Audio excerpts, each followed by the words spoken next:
Malinis na ang ating electric fan, wala na siyang alikabok. Ngayon, ituturo ko na sa inyo kung saan natin dapat lagyan ng langis. Nakikita nyo po ba itong shafting natin? Ito. Dito lang po tayo magpapatak ng langis. Katulad po ng ganito. Ito. Nakita nyo? Magpatak lang po kayo rito. Yan. At ganito nyo po, tihaya. Para pumasok doon sa busing yung langis na ilinagay natin. At atin pong iikot. Ikutin po natin ng maayos nang pumasok doon po sa loob ng busing ang langis na ilinagay po natin. Para parehas po siyang dumulas, lagyan po rin natin yung likod. Kita nyo po yung likod. Ito po yung likod.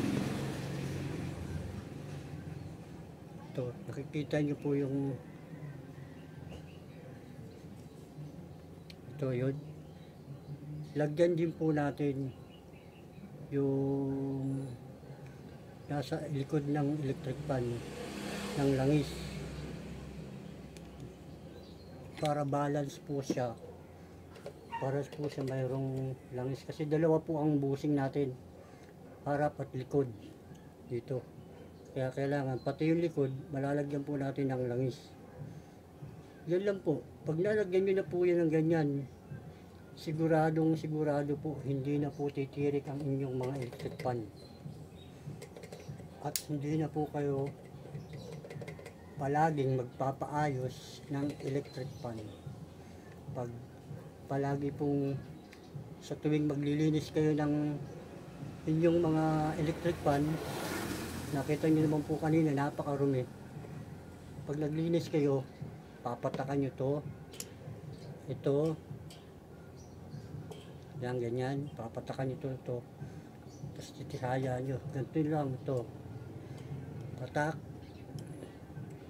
tapos ganito, tihaya nyo, tapos ikutin, tapos yung likod naman lagyan nyo rin, patakan nyo rin yung likod, ganito rin. Maganda kung may ganito kayong tools para madudukot nyo sa ilalim, sa likod, malalagyan nyo na maayos. Kung hindi naman, kung wala naman po kayong ganito, kahit ting-ting o ano mahabang matutulis, patakan nyo lang yung ting-ting, tapos i-suot nyo doon sa ganitong bakal. Ito. Yun po ang pinaka na pag-maintain na palagi na hindi masira kaagad ang ating mga electric fan. Sigurado po yun, hindi po kayo basta-basta kaagad magpapaayos ng inyong mga electric fan.